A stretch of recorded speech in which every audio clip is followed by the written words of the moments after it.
감사합니다. 오늘 함께 은혜 받을 생명 양식은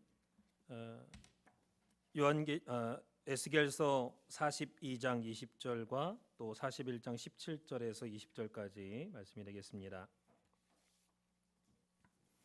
에스겔서 42장 20절 말씀과 41장 17절에서 20절까지 말씀이 되겠습니다. 찾으신 줄 알고 제가 대표로 봉독하도록 하겠습니다. 먼저 에스겔서 42장 20절 말씀. 그가 이와 같이 그 사방을 정량하니 그 사방 담 앞마당의 장과 광이 500척씩이라. 그 담은 거룩한 것과 속된 것을 구별하는 것이더라. 그다음에 41장 17절에서 20절까지 말씀입니다. 17절 말씀. 문통 위와 내전과 외전의 사면벽도 다 그러하니 곧 청량한 대소대로며 널판에는 그룹들과 종려나무를 새겼는데 두 그룹 사이에 종려나무 하나가 있으며 매 그룹에 두 얼굴이 있으니 하나는 사람의 얼굴이라. 이편 종려나무를 향하였고 하나는 어린 사자의 얼굴이라. 저편 종려나무를 향하였으며 온 전 사면이 다 그러하여 땅에서부터 문통 위에까지 그룹들과 종려나무들을 새겼으니 성전 벽이 다 그러하더라. 이는 하나님의 말씀이니라. 자, 오늘 함께 은혜 받을 말씀의 제목은 에스겔서의 구속 경륜 39번째 시간이 되겠습니다. 문과 방의 구속 경륜 두 번째 시간입니다. 에스겔서의 구속 경륜 39번째 시간이고 소제목은 에스겔 성전의 담과 문과 방의 구속 경륜 두 번째 시간이 되겠습니다. 자, 지난 시간에 배운 내용을 한번 정리해 보도록 하겠습니다. 여러분들이 잘 들으시고 지난 시간에 이런 내용을 배웠구나 이렇게 이해를 해 주시면 될 것 같습니다. 지난 시간에 에스겔 성전을 쉽게 이해하려면 담과 문과 방의 그러한 구속 경륜을 잘 알아야 된다 그랬죠. 또 잘 구분할 줄 알아야 된다 그랬습니다. 그래서 이 에스겔 성전의 담과 문과 방이 에스겔 성전의 핵심이다 이렇게 원로 목사님께서도 말씀을 해주셨다 그랬습니다. 그래서 크게 첫 번째로 지난 시간에 에스겔 성전의 담의 구속 경륜에 대해서 살펴봤습니다. 작은 첫 번째 에스겔 성전에는 세 개의 담이 있다 그랬어요. 그래서 첫 번째 담이 사방의 담이죠. 성전 사방의 담이고 두 번째 담은 성전 사면의 담입니다. 성전 사방의 담은 에스겔 성전 바깥으로 한참 바깥으로 500장대씩 이렇게 크게 돌려져 있는 사방의 담이고요. 성전 사면의 담은 에스겔 성전 그 성전을 곧바로 이렇게 둘러싸고 있는 성전 사면의 담을 말하는 거죠. 자, 세 번째는 바깥담이 있다 그랬습니다. 바깥담 아주 짧은 바깥담이 있다 그랬어요. 그래서 그 작은 두 번째로 에스겔 성전의 담의 구속 경륜이 뭐냐? 그렇다면은 담이 이렇게 세 개가 있는데 에스겔 성전의 담의 구속 경륜이 뭐냐? 그것은 거룩한 것과 속된 것을 구별하는 것이다 그랬습니다. 그럼 속된 것이 뭐냐? 속된 것은 부정한 것과는 다른 개념으로 거룩이 하나님의 뜻에 합당한 상태라면 부정은 하나님의 뜻을 거스르는 반대되는 개념이다 그랬습니다. 그래서 속되다는 것은 거룩한 것과 부정한 것의 중간 상태다 그랬습니다. 그래서 일상적인 생활, 일상적인 상태를 설명하는 표현이 속되다라는 표현이죠. 그래서 하나님의 뜻에는 거스르지 않지만 하나님의 뜻과 직접적으로 연관이 있는 것도 아니고 또 그렇다고 죄라고도 할 수 없고 거룩하다고도 할 수 없는 그러한 상태나 물건을 속되다 이렇게 성경은 표현하고 있다 그랬습니다. 그래서 실제로 여호와 삼마 성읍이나 여호와 삼마 기지도 속된 땅이죠. 그 자체로는 일상적으로 열심히 밭 갈고 농사 짓고 그래서 이스라엘 12지파들이 예배드리고 또 생활하는데 도움을 주는 일상생활을 하는 속된 땅이에요. 그러나 그 속된 땅이 하나님 앞에 예물로 바쳐질 때, 예물로 드려질 때 거룩한 곳으로 바뀌어진다라는 것이죠. 오늘 우리도 마찬가지로 우리가 이 땅에서 두 발을 딛고 살아가지만 하나님의 뜻과 예배와 또 하나님의 말씀과 상관 있는 그러한 연관된 삶을 살 때, 하나님께 드려지는 삶을 살 때 우리의 삶이 거룩해진다라는 거죠. 크게 두 번째로 에스겔 성전의 문의 구속 경륜에 대해서 살펴봤습니다. 그래서 이 문은 담보다 더 발전된 구속 경륜을 함축하고 있다 그랬죠. 그래서 담이 거룩한 것과 속된 것을 구분하는 역할이라면 문은 이 거룩한 자들 중에서 다시 한번 에스겔 성전에 들어올 자격자를 구분하는 역할을 하는 것이 문이다 그랬습니다. 그래서 문은 이 거룩 외에도 에스겔 성전에 들어가기 위해서 갖춰야 될 조건들을 우리에게 가르쳐주고 있다 그랬어요. 그래서 에스겔 성전에서 말씀하는 문은 원어를 볼 때 5가지 종류가 있다 그랬는데 그 중에 가장 대표적이고 또 중요한 문이 히브리 샤르 문간이라고 했습니다. 문간. 그래서 바깥뜰에 연결되어 있는 3개의 문간하고 안뜰에 연결되어 있는 3개의 문간 총 6개의 문, 6개의 문간이 있다 그랬습니다. 그래서 이 문간들이 에스겔 성전에 나가는 자격을 우리에게 가르쳐주고 있다. 그래서 이 문 중에서 에스겔 성전을 대표하는 문이 동양한 문이죠. 동양한 문간. 그래서 이 동양한 문간 하면 우리가 떠오르는 것이 성전 문지방으로부터 해서 흘러나온 물이 전 우편, 제단 남편을 지나서 동양한 문간 우편으로 스며 나왔다라고 하는 에스겔 47장 1절 말씀이죠. 그래서 이 동양한 문간을 통해서 우리가 깨달을 수 있는 교훈은 뭐냐? 마지막 때 전개되는 이 성전 문지방에서부터 흘러나온 생명수의 말씀의 역사라는 거예요. 물의 역사가 생명의 말씀의 역사라는 거죠. 그래서 하나님의 은혜를 받아가지고 마지막 때 역사할 이 구속사의 말씀의 역사를 깨닫고 붙잡는 자, 그러한 또 열심히 있는 자, 그러한 열심히 있는 자냐 아니냐 그걸 문이 판단한다는 거예요. 문이 좀 중요한 역할을 하는 거죠. 그래서 두 번째는 남양한 문간을 통해서는 뭐를 우리가 알 수 있느냐? 에스겔 성전에서는 남양한 문간에 대해서는 언급하지 않고 있다고 그랬죠. 그래서 여호와 삼마 성읍의 12문 가운데 에스겔 성전의 남양한 문간과 가장 가까운 구속 경륜을 설명하고 있는 문이 바로 여호와 삼마 성읍의 남쪽 문들이에요. 남양한 문간이니까 남쪽 문들. 그래서 이 3개의 남쪽 문 가운데 선두문이 어느 문이냐? 시므온 지파가 차지하는 문이죠. 시므온 지파의 문. 그래서 이 시므온 지파를 통해서 알 수 있는 구속 경륜의 교훈은 적극적으로 자신의 과거와 어두운 현재를 극복하라. 그리고 새로운 미래를 개척하라라고 하는 진취적인 믿음을 가져야 된다라는 것을 알 수 있다 그랬습니다. 시므온 지파가 그 살인죄를 저지르고 할례를 통해서 또 우상을 막 숭배하고 그런데 이제 앞장섰다가 저주받고 나서 히스기야 왕 시대에 다시 회복하는 역사를 보여줬죠. 그래서 적극적으로 우리가 에스겔 성전에 들어가기 위해서는 자신의 어두운 과거와 현재를 극복하려고 하는 그리고 새로운 미래를 개척하려고 하는 그런 진취적인 열심 있는 적극적인 믿음을 가져야 된다라는 것입니다. 자, 여기까지가 지난 시간의 내용이고 이제 지난 시간에 이어서 말씀을 증거하도록 하겠습니다. 자, 크게 지금 에스겔 성전의 문의 구속 경륜 지난 시간에 첫 번째 동양한 문간, 두 번째 남양한 문간에 대해서 살펴봤고 마지막 세 번째 북향한 문간에 대해서 살펴보면서 은혜를 나누겠습니다. 북향한 문간.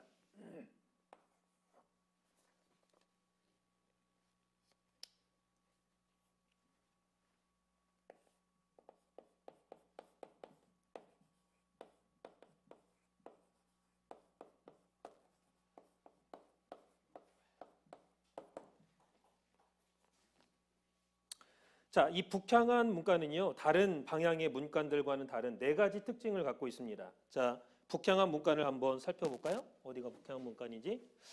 자, 여기 보면은 이 동쪽이죠. 서쪽이고 남쪽이고 북쪽입니다. 그래서 동향한 문간은 바깥들 동향한 문간은 여기를 말하고 바깥들 북향한 문간, 바깥들 남향한 문간 이렇게 이쪽 서쪽을 제외한 동, 그다음에 남, 북 이렇게 3군데의 문간이 있고 또 안뜰 여기 남향한 문간이고 안뜰 동향한 문간, 안뜰 북향한 문간. 그래서 이 북향한 문간에 대해서 지난 시간에 동향한 문간과 남향한 문간에 대해서는 살펴봤고 이 북향한 문간에 대해서 오늘 살펴보도록 하겠습니다. 자, 이 네 가지 다른 문간들과는 특징이 있다 그랬는데 그 네 가지 특징이 뭐냐? 첫 번째는 이 바깥들 북향한 문간 안에 있는 창에는 사비부가 없다라는 거예요. 바깥들 북향한 문간.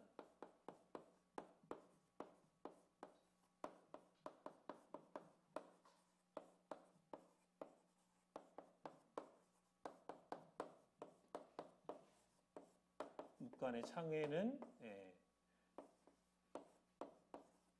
사비부가 없다. 여러분들이 이제 고독사 11권 그 여호와산 말씀결성전을 보면 요 파트를 사비부에 대한 파트를 보면은 바깥들 북향한 문간의 창에만 사비부가 없어요. 근데 이제 제가 에스겔서의 구속경륜 그 창에 대해서 설명 그 사비부에 대해서 공부하면서 요 부분을 언급했었어요. 그때 뭐라고 말씀했었습니까?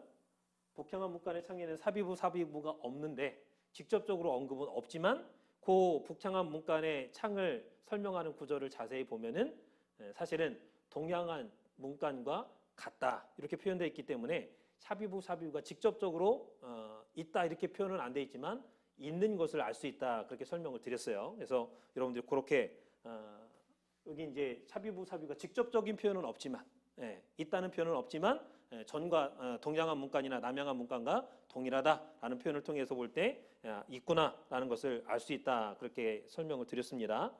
자, 그다음에 두 번째는 안뜰 북향한 문간 입구에는 번제물을 씻는 방이 있습니다.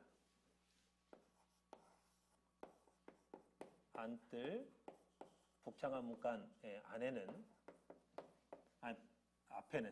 앞에는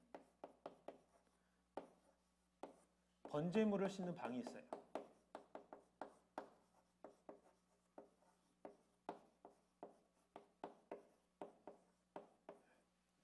자, 여러분이 여기를 보시면요, 에스겔 성전 정 가운데가 번제단이죠. 번제단을 이렇게 위쪽으로 다이렉트로 쭉 이렇게 안뜰 북향한 문간을 통과해갖고 쭉 올라가면요, 바로 다이렉트로 번제물을 씻는 방이 있어요.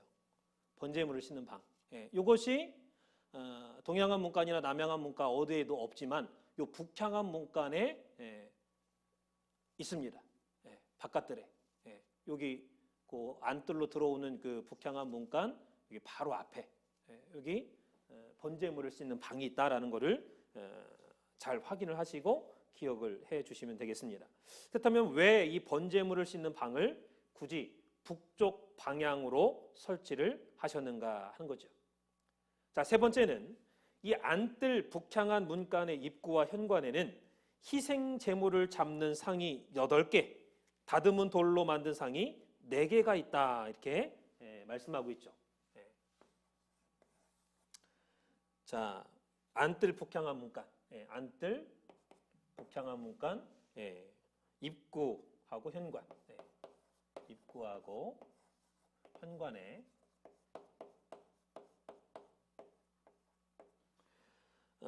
희생 제물을 잡는 상.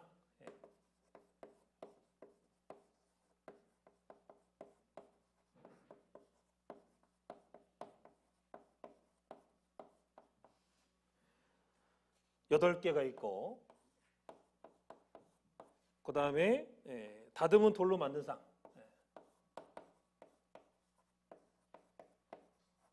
돌로 만든 상이 4개가 있다 그랬죠.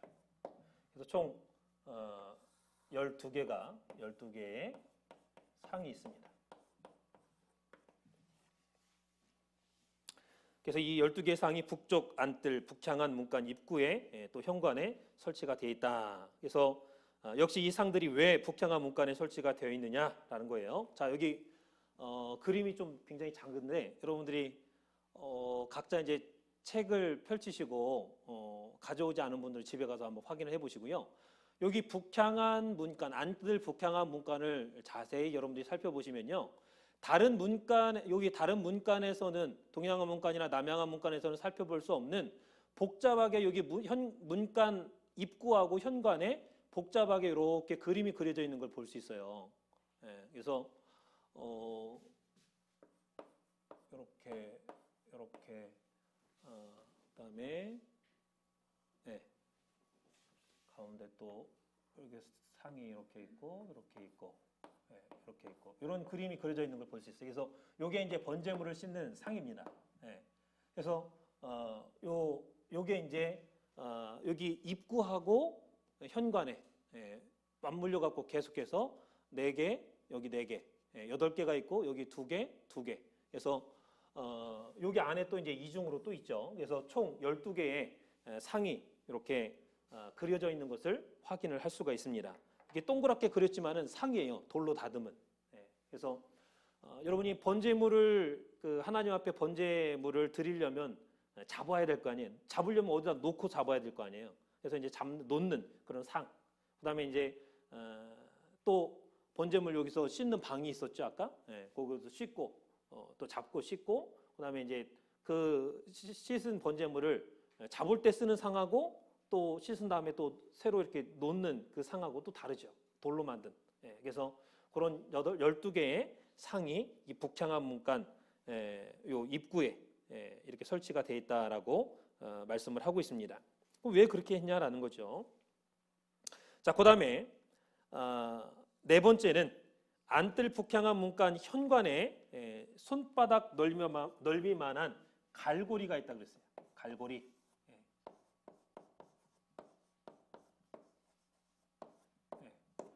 요 갈고리마다 사비부가 되어 있습니다. 사비부.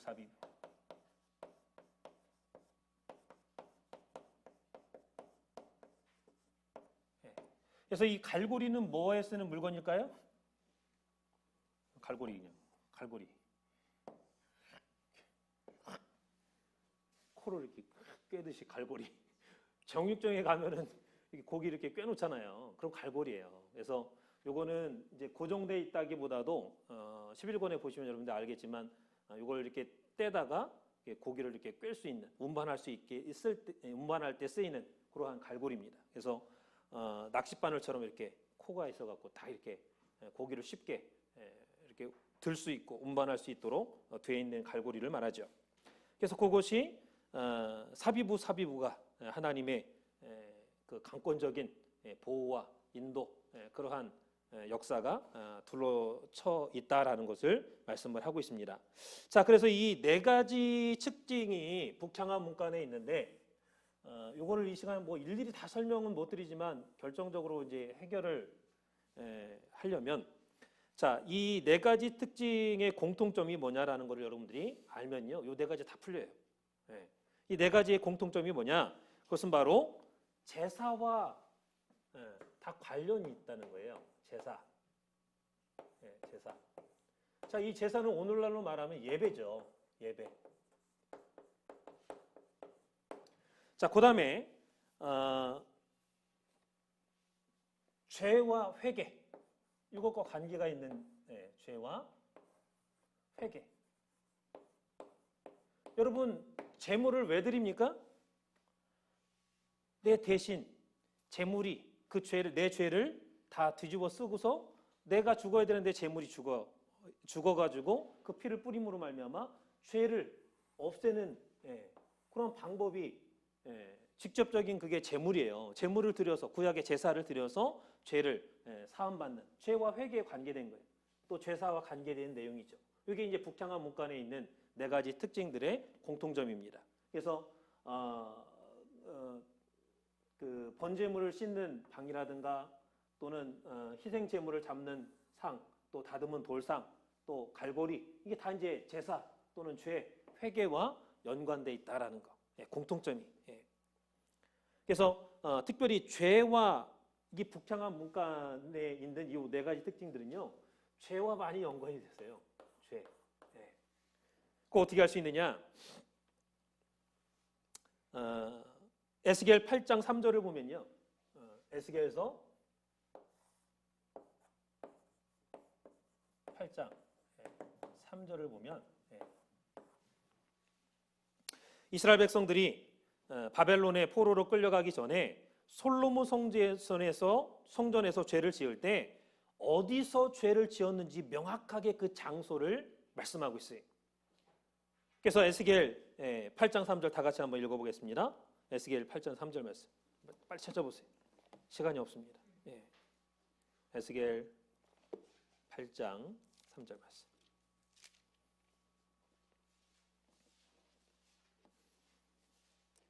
시작. 그가 손 같은 것을 펴서 내 머리털 한 모숨을 잡으며 주의 신이 나를 들어 천지 사이로 올리시고 하나님의 이상 가운데 나를 이끌어 예루살렘으로 가서 안뜰로 들어가는 북향한 문에 이르시니 거기는 투기의 우상 곧 투기를 격발케 하는 우상의 자리가 있는 곳이라 하겠습니다. 그러니까 예루살렘으로 가서 지금 예루살렘에 있는 옛날 솔로몬 성전을 말하는 거예요. 그래서 북향한 문간에 이르니 이 북향한 문간 이 북향한 문간에서 투기의 우상이 투기를 격발케 하는 투기의 우상의 자리가 있는 곳이라 그랬어요. 그러니까 북향한 문간에서 이 하나님의 그 질투를 불러일으키는 그 우상이 서 있는 거예요. 자, 그다음에 안뜰로 들어가는 북향한 문에 이르시니 거기 투기의 우상이 있었다 그랬고 5절에 보니까 인자야 너는 눈을 들어 북편을 바라보라 하시기로 북편을 바라보니 제단문 어기 북편에 그 투기의 우상이 있더라 그랬습니다. 여기 북향한 문을 가리켜서 제단문이라고 말씀한 것은 하나님께 바칠 제물들이 주로 이 북문을 통해서 운반이 됐다는 거예요. 북쪽문. 그래서 이 북향한 문간 요 바로 바깥에 번제물을 씻는 제물을 씻는 방이 있었잖아요. 그 제물이 여기서 잡고 번제물 그 씻고 제물을 씻고 옮기고 하는 그 작업이 북향한 문을 통해서 왔다 갔다 했다라는 것을 알 수 있다라는 거죠. 그다음에 6절에 북향한 문에서 행하는 가증한 일 때문에 하나님께서 마침내 성전을 떠나시겠다 이렇게 선포하고 있죠. 그래서 이 북향한 문을 통해서 우리가 알 수 있는 것은요, 하나님의 영광이 왜 떠나느냐? 그 성전에서 죄를 범해가지고. 근데 그 성전에 구체적으로 어느 장소냐? 북향한 문간이에요. 여기서 죄를 많이 졌어요. 그래서 10절에 보니까 각양 곤충과 가증한 짐승과 모든 우상 그 북문 사면 벽에 그렸다 그랬습니다. 그 사면 벽이 북문을 말하는 거예요. 북문. 거기 보니까 장로 70이 나고 사반의 아들이 그 앞에 서가지고 향을 피우고 있었다 그랬죠. 제사 드린 거야. 그냥 우상을 다 벽에다 그리고 14절 보니까 그가 또 나를 데리고 여호와의 전으로 들어가는 북문에 이르시기로 북문을 계속해서 말하고 있잖아요. 거기 여인들이 앉아갖고 단무술을 위하여 애곡하더라. 아주 그냥 놀라운 죄를 그냥 한두 가지 지은 게 아니라 시리즈로 계속해서 짓고 있죠. 그래서 이 북쪽문이 죄와 관계가 많아요. 그렇기 때문에 북쪽에다 특별히 그 번제물 씻는 방, 그 다음에 희생제물 잡는 상, 다듬은 돌상 이런 거 다 북쪽문에다가 갈고리 다 북쪽문에다가 제물에 연관된 거, 죄와 제사 연관되는 거. 이건 무엇을 말씀하고 있느냐? 이 북향한 문간을 통해서 우리는요 에스겔 성전에 들어가려면 제사를 똑바로 드려야 돼. 예배, 오늘날 예배에 참석하지도 않고 예를 들어서 예배에 참석했는데 제대로 안 드려.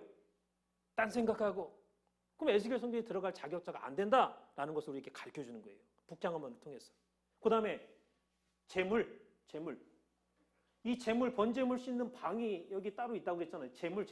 제물은 뭐를 나타내 줍니까? 오늘날 헌금이야, 헌금. 이 돈에 관계된 문제가 걸려 있으면요, 에스겔 성전 못 들어가. 하나님의 돈에 함부로 손대거나, 함부로 막 낭비하거나. 무섭죠. 제물에 대해서 깨끗해야 돼. 그 다음에 죄, 회개. 죄를 졌는데 회개를 안 해. 회개를. 그럼 북문을 통해서 우리가 에스겔 성전에서 들어가려면 제사, 예배를 제대로 드려야 되고 그 다음에 제물, 헌금, 감사 생활 제대로 해야 되고 우리 신앙생활의 기본은요. 감사 생활, 예배 생활, 또 봉사 생활입니다. 감사 생활에는 헌금과 11조가 있죠. 예배 생활에는 말씀과 기도가 있습니다. 또 봉사 생활에는 뭐가 있어요? 직분 감당하는 게 희생, 충성. 이 세 가지 생활이 어우러져야 제대로 신앙생활 하는 거지. 이 세 가지 중에 한 가지만 이렇게 삐끗해도 하나님 기뻐하시는 그런 신앙생활을 할 수가 없는 거예요. 그래서 먼저는 잘못된 예배를 회복하는 자, 그 다음에 희생제물, 돈 문제, 헌금 문제 걸려있지 않고 항상 깨끗한 사람. 세 번째는 하나님의 투기를 격발시키는, 미움을 격발케 하는 우상숭배 요소를 빼내는 진정한 회개가 있는 자. 그러니까 예배를 드리고 말씀을 받아도요, 자기 죄를 깨닫지 못해. 말씀을 들어도 내 죄를 발견하지 못해. 그냥 남 얘기하는 줄 알아. 그러면 잘못된 예배고 회개가 없는 사람이야. 그럼 그런 사람은 에스겔 성전에 들어갈 수 없다라는 것을 우리에게 가르쳐주고 있죠. 그래서 이 우상의 하나님의 투기를 격발케 하는 우상 숭배의 요소를 빼내는 진정한 회개가 있어야 되는데, 이것을 다른 말로는 에스겔 성전에 들어가기 위한 권세를 얻어야 된다, 이렇게 표현하고 있습니다. 권세를 얻어야 된다. 그 말씀이 요한계시록 22장 14절에 있어요. 요한계시록 22장 14절에 있어요. 거기 보니까 그 두루마기를 빠는 자들은 복이 있으니 이는 저희가 생명나무에 나가며 문들을 통하여 성에 들어갈 권세를 얻으려 함이로다 그랬습니다. 여러분, 에스겔 성전은요, 새 예루살렘 성의 청사진이라 그랬습니다. 그러므로 새 예루살렘에 들어갈 권세를 얻는 것은 에스겔 성전에 들어갈 권세를 얻는 것과 똑같은 거예요. 근데 이 새 예루살렘에 들어갈 권세는 어떻게 얻는데요? 회개하는 자, 두루마기를 빠는 자. 그 모든 신앙생활의 삶에 있어서 늘 회개가 있어야 돼. 회개가. 왜 완벽하지 않고 인간이기 때문에 죄를 질 수밖에 없고 죄를 먹고 살 수밖에 없어요. 그걸 인정할 줄 알고 회개할 줄 알고 두루마기를 깨끗이 빨듯이, 옷 더러우면 빨듯이, 그 기도 생활 해야 되는데 기도 생활을 안 해. 기도를 안 해. 특별히 회개를 안 해.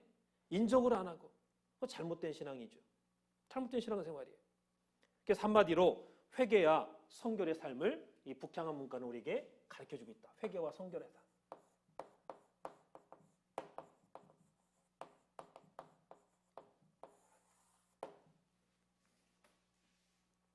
자, 여기까지가 분에 대한 구속 경륜입니다.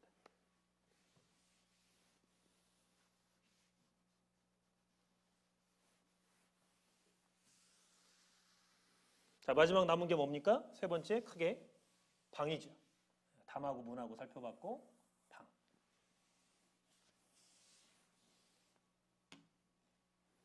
자, 크게 세 번째로 에스겔 성전의 방의 구속 경륜.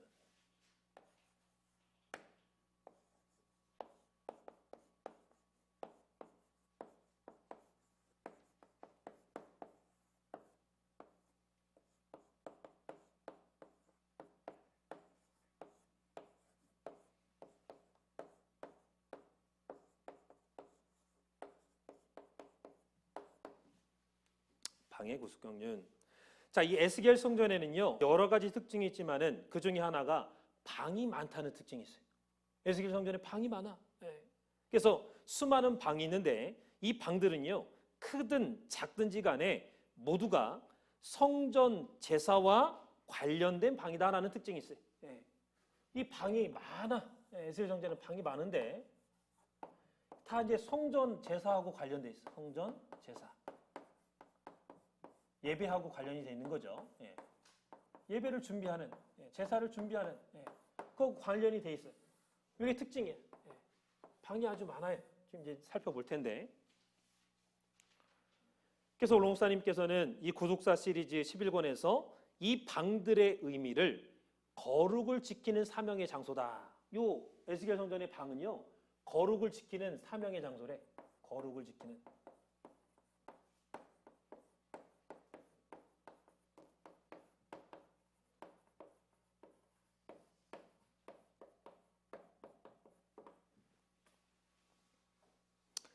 그래서 이 거룩을 지키는 사명을 수행하는 장소가 바로 에스겔 성전에 있는 수많은 방들이다. 방들의 의미다. 이렇게 말씀을 해주셨습니다. 자, 그렇다면은 이 에스겔 성전에는 어떠한 방들이 있고 그 방들의 구속 종류는 뭔가 살펴보면서 함께 은혜를 나누도록 하겠습니다. 에스겔 성전의 방들의 구속 경륜. 어떤 방들이 있고 고독종이 뭐냐? 자, 이 에스겔 성전에는요 7종류의 방들이 있어요. 첫 번째로 7종류의 방들이 있다.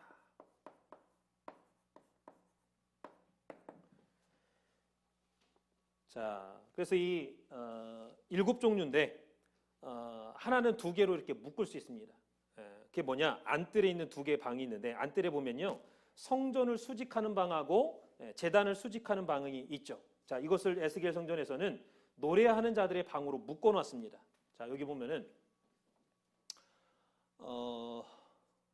노래하는 자들의 방이라고 나와요. 노래하는 자들의 방. 그 밑에 보면은 성전을 수직하는 자들의 방, 그다음에 제단을 수직하는 자들의 방, 제단을 수직하는 제사장들의 방.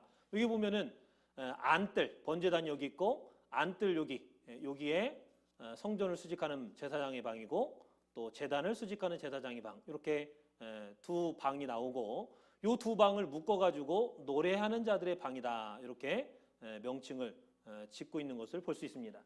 그래서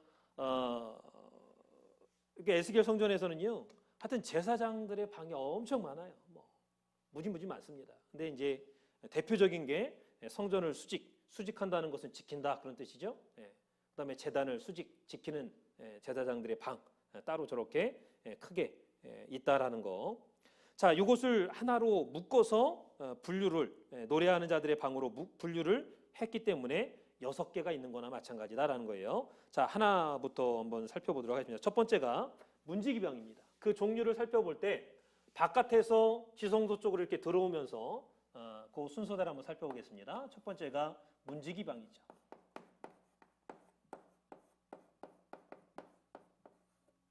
문지기방. 자, 이 문지기방은요 좌우 문간마다 동양안 문간, 남양안 문간, 북향안 문간 이렇게 좌우 문간마다 좌우에 총 3개씩 6개가 있습니다. 그러니까 문간에 문간마다 동양안 문간이든 남양안 문간이든 북향안 문간이든 문간마다 좌우에 3개씩, 좌 3개, 우 3개, 그럼 6개죠. 이렇게 6개씩 문간이 몇 개가 있어요? 6개가 있잖아요. 여기 6개고 곱하기 6 하니까 6, 6, 36, 36개의 문지기방이 있죠. 그래서 왼쪽에 3개, 오른쪽에 3개. 동양안 문간에도 남양안 문간에도 북한안 문간에도. 그래서 그림은 여러분들이 11권을 참조하시면 금방 이해가 가실 줄 믿습니다. 자, 그다음에 박석 깔린 땅 위에 30개의 방이 있죠. 박석 깔린 땅 위에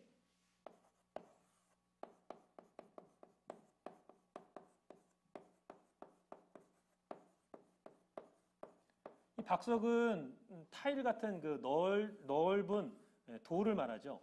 그래서 모양대로 무늬대로 이렇게 깔 수 있는 그런 걸 말하죠. 박석 깔린 땅 위에 있는 30개의 방들. 자, 이 30개의 방은요, 제사에 사용되는 물건들을 보관하는 또는 백성들이 먹는 음식을 먹는 그런 방입니다. 제사와 또 백성들의 뭐 음식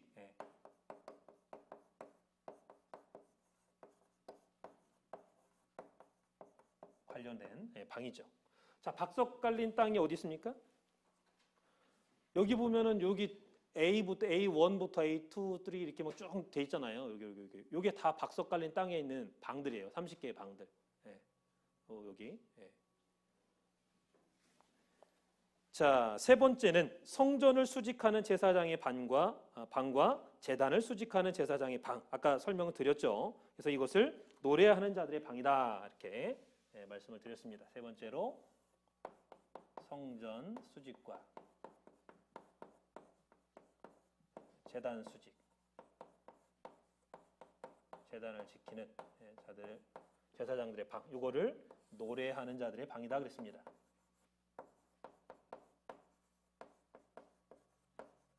이 제사장들이 제사를 주관하고 제사를 주장할 때는 반드시 찬양이 들어가기 때문에 노래하는 자들의 방이다, 이렇게 별명을 붙인 것 같아요. 방 이름을. 자, 네 번째는 어떤 방이 있느냐? 번제물을 싣는 방이 있죠. 아까 번제물을 싣는 방이 있다고 그랬죠. 번제물을 싣는 방. 이 북향한 안뜰 북향한 문간 바로 입구에 번제물을 싣는 방이 있다 그랬습니다. 아주 번제단과 다이렉트로 쭉 직선으로 가면은 바로 만나게 되죠. 번제물을 싣는 방을. 자, 그다음에 다섯 번째는 제사장들의 거룩한 방이 있죠.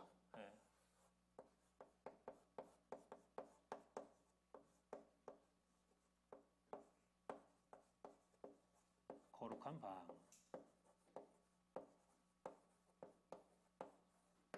자, 제사장들의 거룩한 방은요, 성전, 그 성소와 지성소가 있으면 성전 좌우로 북편뜰하고 남편뜰에 100척 길이의 방하고 50척 길이의 방, 이렇게 동등하게 4개의 건물이 있다 그랬습니다. 여기 보니까 여기가 이제 성소고 그다음에 지성소입니다.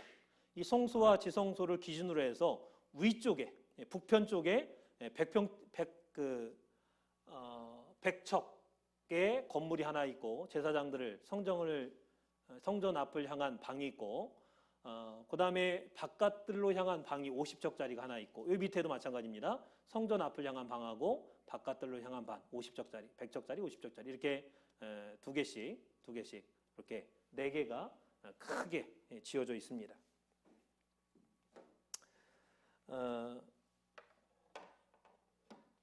그다음에 마지막 6번째, 이제 7번째인데 여기 이제 3번째를 2개를 하나로 묶었다 그랬습니다. 그래서 6가지인데 6개 방인데 마지막 6번째 방이 뭐냐? 골방이에요. 골방.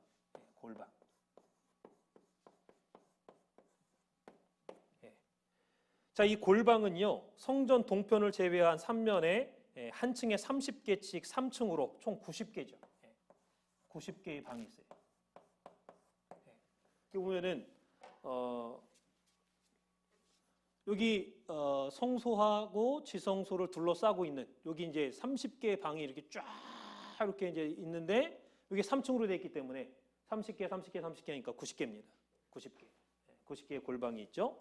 마치 갈비뼈가 우리 내장을 다 이렇게 감싸고 둘러싸고 있는 것처럼 골방이 이렇게 쭉 둘러싸고 있다라는 거. 그래서 이 성전 본관에서 수종도는 제사장들이 사용했던 방이죠. 자, 그렇다면 이러한 방들의 구속 경륜이 뭐냐? 이러한 에스겔 성전에 여러 가지 종류의 방이 6가지 종류의 방이 있는데 이러한 종류의 방의 구속 경륜이 뭐냐? 앞에서 말씀드린 것처럼 에스겔 성전의 방은요, 제사를 통해서 거룩을 지키는 사명의 장소입니다. 제사를 통해서 이 방은 제사를 통해서 거룩을 지키는 사명의 방이야. 이 제사를 통해서 거룩을 지키는 사명의 방이야. 사명자들이 쓰는 사명의 방이다. 이 방에서 이러한 제사라든가 거룩을 지키는 여러 가지 행위들이 일어나고 있죠. 자, 그래서 오늘 주제가 에스겔 성전의 담과 문과 방인데 첫 번째 담도 중요하고 두 번째 문은 더 중요하고 세 번째 실제로 방에서 이루어지는 사명을 행하는 일이 가장 중요하기 때문에 방이 사실은 가장 중요하다는 거예요. 담도 중요하고 문도 중요하지만 방이 가장 중요하다. 왜? 사명을 이루는 행위가 방에서 이루어져. 그래서 이거보다 더 중요한 사실은 이 모든 방들이 지성소를 중심으로 배치가 되어 있다라는 사실이에요. 이 많은 방들이요, 그냥 난잡하게 여기저기 막 있는 것 같아도 지성소를 중심으로 배열되어 있다는 거. 자, 그리고 이 지성소의 구속 경륜을 보조하고 있다는 거예요. 지성소의 구속 경륜을 보조하고 있다는 거. 이 지성소의 구속 경륜이 뭘까요? 하나님께서 직접 임재하시는 하나님의 영광과 거룩이 직접 임재하는 곳이 바로 지성소죠. 그래서 다른 방들도 거룩과 하나님의 임재와 거룩 이것을 보조하는 역할을 해. 거룩을 제사를 통해서 거룩을 사명을 지키는 이루는 그런 방들이다라는 것. 그래서 이 방들은 각자 하나하나 자체적으로 최종적인 목적을 가지고 있는 게 아니라 에스겔 성전의 가장 중요한 장소인 지성소를 중심으로 배치가 되어 있고, 이 방들이 지성소를 향하는 구조로 되어 있고, 결국 지성소의 구속 경륜을 협력하고 있다. 이렇게 오롱 목사님이 우리에게 설명을 해주셨습니다. 그래서 에스겔 성전의 구속 경륜 가운데 이 지성소의 구속 경륜이 가장 중요하구나라는 걸 우리가 알 수가 있죠. 그래서 이 종말론적인 면에서 보면요, 에스겔 성전의 지성소는 어떠한 장소냐? 재림의 최종적인 장소를 예표하는 곳이죠. 재림의 최종적인 장소를 예표하는 곳. 그러니까 예수님께서 다시 오신다고 할 때 어디에 오시느냐? 물론 전 세계 모든 사람들이 다 볼 수 있게 온다, 구름 타고 온다, 여러 가지 표현을 하고 있지만은 가장 핵심적이고 중요한 표현이 뭐냐? 믿는 성전에 온다는 거예요. 교회에 온다는 거예요. 재림하신 주님이 어디에 오느냐? 교회에 온다는 거예요. 교회, 하나님의 성전, 지성소에. 지성소 자체가 재림하신 주님이 주님을 영접하고 맞이하는 그러한 장소다라는 것. 그래서 이 지성소는 구약시대에 1년에 하루 대제사장이 4번 들어갈 수가 있었죠. 마태복음 27장 51절 보면 51절 말씀 보면 예수님께서 십자가에 돌아가시는 운명하시는 순간, 돌아가시는 순간 성소와 지성소를 이렇게 가르고 있는 휘장이 딱 반으로 이렇게 갈라졌죠. 찢어졌어. 더 이상 성소와 지성소를 가리고 있는 게 없어졌습니다. 그래서 이 사건을 통해서 히브리서 10장 19절 말씀 볼 때 형제들아 우리가 예수의 피를 힘입어 성소에 들어갈 담력을 얻었으니 그랬죠. 여기 담력은 특권을 말합니다. 우리에게 특권이 주어졌다라는 것. 그래서 중요한 것은요, 우리가 반드시 성소와 지성소에 들어가야 된다라는 것을 성경은 말씀하고 있어요. 그래서 이 휘장을 제거해 주신 것도 그 대제사장만 들어갈 수 있는데 일반 백성들도, 일반 성도들도, 오늘날 성도들도 다 하나님의 성전에 들어올 수 있잖아요. 하나님을 만나러 직접 다 와서 기도할 수 있고 예배 드릴 수 있고 그렇게 바뀐 거죠. 그래서 종말 성도는 에스겔 성전에 나가되 지성소까지 가야 된다. 성소와 지성소까지 들어가야 된다라는 것을 말씀하고 있다라는 것. 그래서 처음에 에스겔 성전에 지성소까지, 성소까지 그 앞까지 오려면 25개의 계단을 거쳐야 된다 그랬습니다. 25개. 그래서 처음에 7계단, 그 다음에 8계단, 그 다음에 10계단. 그래서 바깥에서 바깥들로 동양안 문간이나 남양안 문간, 북양안 문간, 바깥들 동양안, 남양안, 북양안 문간으로 올라오려면 7계단을 올라가야 돼요. 거기서 이제 또 안뜰로 이렇게 올라가려면 8개의 계단을 올라가야 돼요. 또 안뜰에서 성소 문 앞에 올라가려면 10개의 계단을 올라가야 됩니다. 그래서 총 25개의 계단을 올라가야 돼요. 그러니까 성소와 지성소는 밑에보다 굉장히 높이 이렇게 지어진 거예요. 높은 곳에다가 털을 이렇게 다 잡아놓고, 골방 그 성소와 지성소를 둘러싸고 있는 그 골방지대, 여기 골방지대가 있어요. 골방 3명 구역, 여기도 마찬가지로 요 성소의 높이와 같이 이렇게 높습니다. 요 안뜰보다도 더 높아요.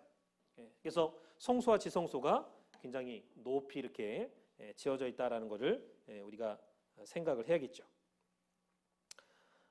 그래서 이 에스겔 성전의 본관인 에스겔 성전의 성소와 지성소로 향하여 나가야 된다라는 것을 우리에게 말씀하고 있다라는 것. 자, 그렇다면은 우리가 어떻게 성소와 지성소로 나갈 수 있느냐? 어떻게 하면 우리가 에스겔 성전에 들어가 가지고 담 통과하고 문 통과하고 각 여러 가지 문을 통과해 가지고 성소하고 지성소까지 들어가야 되는데 어떻게 들어갈 수 있느냐? 히브리서 5장 10절에 뭐라고 말씀하고 있냐면 히브리서 5장 10절. 여기 보니까 하나님께 멜기세덱의 반차를 쫓은 대제사장이라 칭하심을 받았느니라. 이게 지금 누구에 대한 설명이냐면 예수님에 대한 설명이에요. 예수님은 하나님께 멜기세덱의 반차를 쫓는 대제사장이라 칭하심을 받았다라는 거. 그래서 오늘도 이 말씀은 오늘 우리도 예수님과 같이 멜기세덱의 반차를 쫓아야 된다라는 것을 말씀해 주고 있죠. 멜기세덱의 반차를 쫓아야 된다. 예수님이 멜기세덱의 반차를 쫓았던 것처럼 오늘 우리들도 멜기세덱의 반차를 쫓아야 된다. 자, 여러분, 멜기세덱이 누굽니까?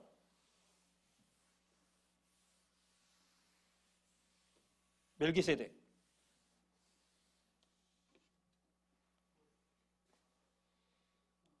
왕이죠. 제사장이고. 네.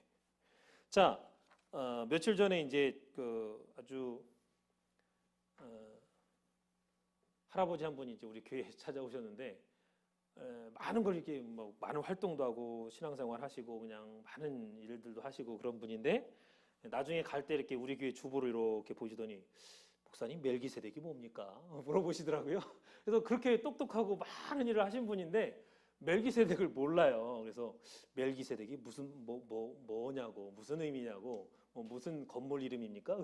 사람 이름입니다. 성경에 멜기세덱이 세 군데 나오죠. 창세기 14장하고 시편 110편 하고 그다음에 히브리서 5장, 6장, 7장 이렇게 세 군데 나옵니다. 그래서 많이 나오진 않지만 여러분들이 멜기세덱을 잘 알고 있어야 돼요. 예수님도 멜기세덱의 반차를 쫓아 가셨다 이렇게 말씀을 하고 있어요. 그래서 멜기세덱은요 히브리서 7장 2절 볼 때 의의 왕이다. 또 살렘 왕이다. 살렘은 평강이라는 뜻이죠. 평강의 왕이라는 거예요. 의의 왕이고 평강의 왕이고. 자, 그 다음에 히브리서에 보면은 계속해서 7장 1절이나 지극히 높으신 하나님의 제사장이다. 그래서 아비도 없고 어미도 없고 족보도 없고 시작한 날도 없고 생명의 끝도 없다. 그리고 하나님의 아들과 방불하여 항상 제사장으로 있다. 이렇게 여러 가지로 멜기세덱을 설명을 하고 있습니다. 결론적으로 그게 복잡하게 얘기하지 말고 멜기세덱이 누구냐 뭐냐 우리가 알기 쉽게 얘기해달라. 이거 다 종합하면은 딱 나와. 이걸 다 종합하면 누구예요? 예수님이에요. 근데 예수라는 이름은 인성과 신성을 겸한 사람과 하나님이 겸하여 오신 분이 예수고 왜 그럼 멜기세덱이라는 이름으로 달리 성경이 기록할 수밖에 없느냐? 예수님과는 좀 달라요. 신성을 갖고 있는 분이야. 멜기세덱이. 그래서 아비도 없어. 어미도 없고 이 땅에 혈연과 족보가 없다는 거예요. 족보도 없고 시작한 날도 없어. 생명의 끝도 없고 죽음도 없다는 거예요. 근데 그런 분이 어디 있어 이 세상에. 사람 중에. 신 하나님밖에 없어. 근데 예수님은 예수님인데 구약의 예수님이죠. 쉽게 말하면. 그래서 예수님은 예수님인데 예수님은 인성과 신성을 겸했기 때문에 예수님과 좀 구별해서 표현하자면 멜기세덱이라는 이름으로 말씀을 하고 있다라는 거. 그래서 멜기세덱은 영원한 제사장이라고 말씀하고 있습니다. 시편 110편 4절에도 그다음에 별다른 제사장이다. 히브리 7장 15절에도 또 오직 무궁한 생명의 능력을 쫓아서 제사장이 됐다. 히브리서 7장 16절에 맹세로 됐다. 제사장이 내가 영원히 제사장이라 라는 맹세로 됐다. 히브리 7장 21절이 증거하고 있죠. 근데 멜기세덱하고 예수님하고 견주어가면서 똑같은 분이라는 것을 히브리서에서는 증거를 하고 있어요. 예수님도 맹세로 이 세상에 이 땅에 대제사장으로서 영원한 대제사장으로서 오신 분이에요. 그러니까 멜기세덱 설명하면서 예수님 설명하면서 계속 히브리서 5장, 6장, 7장에서 말씀하고 있는 거예요. 그래서 일반 제사장들은 레위 계통을 따라서 제사장이 됐고 아론의 반초를 쫓아서 제사장이 됐지만은 멜기세덱 예수님은 원래 하나님이었잖아요. 사람의 옷을 입고 오다 보니까 유다 지파로 뭐 왔지만 레위 계통을 쫓아오던 분이 아니에요. 인간의 족보를 따라오신 분이 분명히 족보는 있죠. 그러니까 인성과 신성을 둘 다 겸하고 있는 분이에요. 그래서 예수님이 멜기세덱의 반차를 쫓아갔다라고 할 때 몇 가지를 우리에게 교훈해 주고 있는 거예요. 뭐냐? 첫 번째는요. 율법에 속하지 않았어. 이 멜기세덱은. 마찬가지로 우리가 그 나라 갈 때까지는 하나님의 말씀을 붙잡아야 됩니다. 근데 마지막 때는 말씀을 놓을 때가 있어. 멜기세덱의 반차를 쫓아서 예수님이 간 것처럼. 그래서 이 말씀이 율법이 우리를 인도해 주기도 하지만 우리를 막 억누르고 이렇게 해야 된다 저렇게 해야 된다 우리를 정죄하고 우리를 잘못 이렇게 할 때도 있어요. 그걸 우리가 알고 있어야 돼. 예.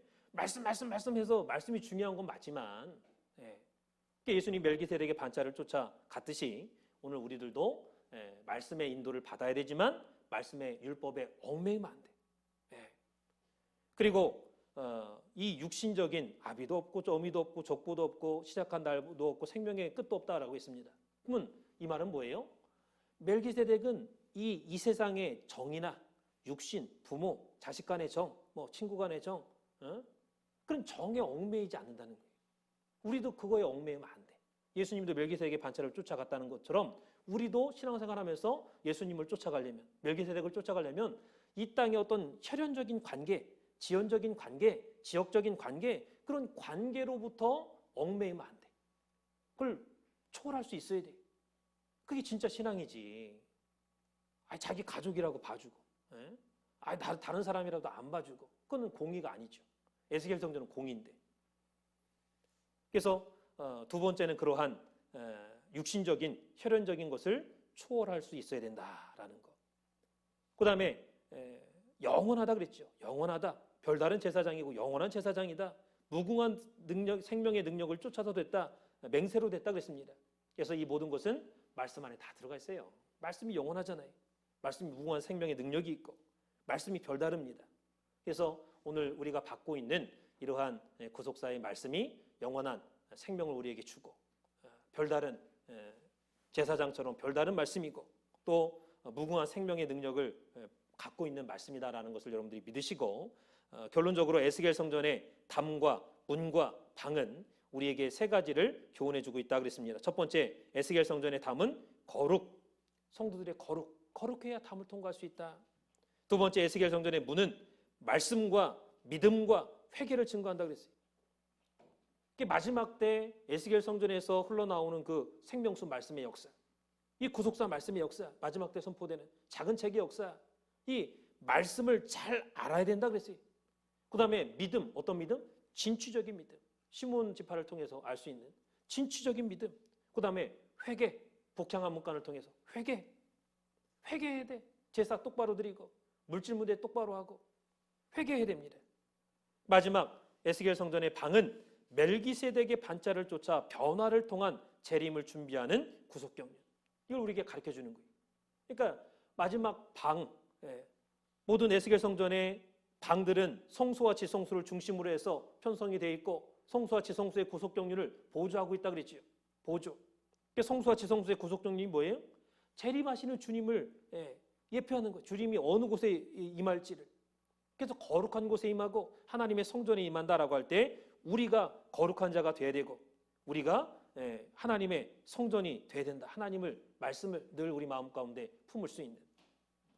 그래서 멜기세덱을 잘 알고 멜기세덱의 반차를 쫓아서 갔던 예수님처럼 우리도 그 반차를 쫓아서 변화를 통한 재림의 준비를 늘 하고 있어야 에스겔 성전에 들어갈 수 있는 권세를 얻을 수 있다라는 것을 교훈해 주고 있습니다. 그래서 오늘 이러한 신앙의 준비를 철두철미하게 해서 마지막 때 은혜의 보좌 앞에 온전히 담대하게 나갈 수 있는 우리 산소만교회 성도님들 되시기를, 또 우리 주님 다시 오실 때 온전히 영접하고 승리하는 온전한 우리 산소만교회 성도님들 되시기를 주님의 이름으로 축원을 드리겠습니다. 기도 올리겠습니다. 살아계신 아버지 하나님, 오늘도 수요 족보 예배로 우리를 불러주시고 에스겔 성전의 담과 문과 방의 구속경륜을 통하여서 오늘날 우리의 삶이, 우리의 신앙이 어떠한 신앙을 가져야만 에스겔 성전에 들어갈 수 있는가, 또한 들어갈 권세를 얻을 수 있는가 말씀을 통해서 깨닫게 해주심에 진심으로 감사를 드립니다.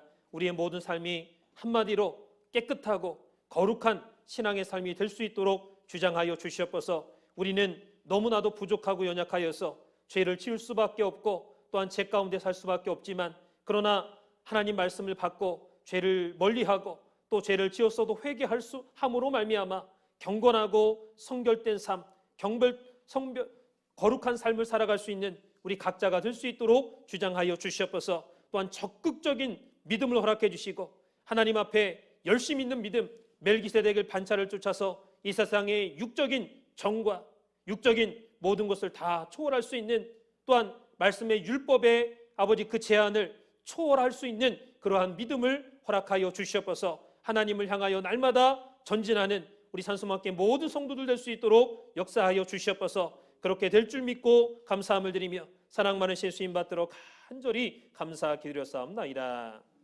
전 앞에 영광의 박수 드리겠습니다.